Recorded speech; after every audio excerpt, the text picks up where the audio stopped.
जे कर्मचारी आहेत त्या सगळ्यांचा हक्क आहे, तो भेटलाच पाहिजे. जर आमदार खासदाराला आहे तर आम्हालाही पाहिजे. तुम्हाला पाहिजे तर आम्हालाही पाहिजे, आम्हाला नाही तर तुम्हालाही नाही. मग तुमची बंद करा, नाही तर आमची सुरू करा, काहीतरी एक करा. बरोबर ना? बरं, पेन्शन आली कशी? इतकं सोपं आहे का पेन्शन येणं?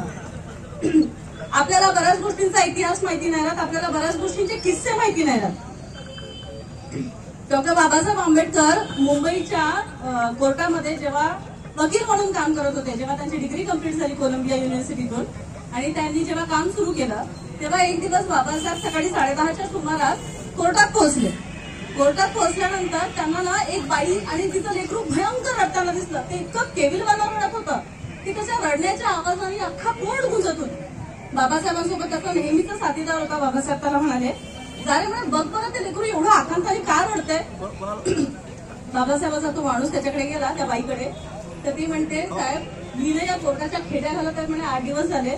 माझ्याकडे ना दुधासाठी पैसे नाहीये त्या लेकराच्या, आणि आता याला प्रचंड भूक लागली आणि तो रडतो. मी काय करू, मला काही समजत नाहीये. बाबासाहेबांनी तिला बोलवून घेतलं, त्या लेकराला तिला खाऊ पिऊ घातलं आणि तिला विचारलं की बाबा विषय काय आहे, का रडताय, तुम्ही इथे काय येताय? तर तिने सांगितलं की तिचा नवरा एसटी महामंडळमध्ये होता आणि बसचा ऍक्सिडेंट झाला. त्यावेळीची घटना आहे ती. बसचा ऍक्सिडेंट झाला आणि त्या ऍक्सिडेंटमध्ये तिचा नवरा मेला. आणि तेव्हा अनुकंप किंवा पेन्शन ह्यापैकी काहीच नव्हतं. तुम्ही नोकरीवर आहे, नोकरी करा, तुम्ही मेले, विषय संपला. बाबासाहेबांना त्या गोष्टीचं इतकं वाईट वाटलं की मग तुम्ही इथे कशी आला म्हणे कोर्टात? मी जेव्हा त्या महामंडळाच्या ऑफिसमध्ये गेली म्हणे, तिथे त्या लोकांना सांगितलं म्हणे, तुला एवढंच आहे ना आगाऊपणा, तर काय कोर्टात? तर मी कोर्टात आली म्हणे, पण इथे माझं कोणी वाली नाही. तर बाबासाहेबांनी एकही रुपया न घेता तिची ती केस कोर्टात पिटिशन फाईल करून दाखल केली आणि त्या केस नंतर बाबासाहेब ती केस जिंकले.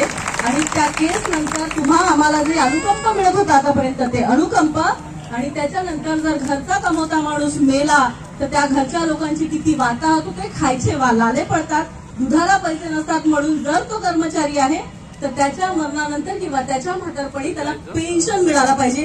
हा हक्क बाबासाहेबांनी तेव्हा घेतला. आणि मग जेव्हा बाबासाहेब कॉन्स्टिट्यूशन लिहायला गेले तेव्हा त्यांनी ते अमिटमेंट केलं आणि तुम्हाला आम्हाला जी आतापर्यंत 2005 पर्यंत पेन्शन मिळत होती ते आम्हाला कायद्याने दिलेला अधिकार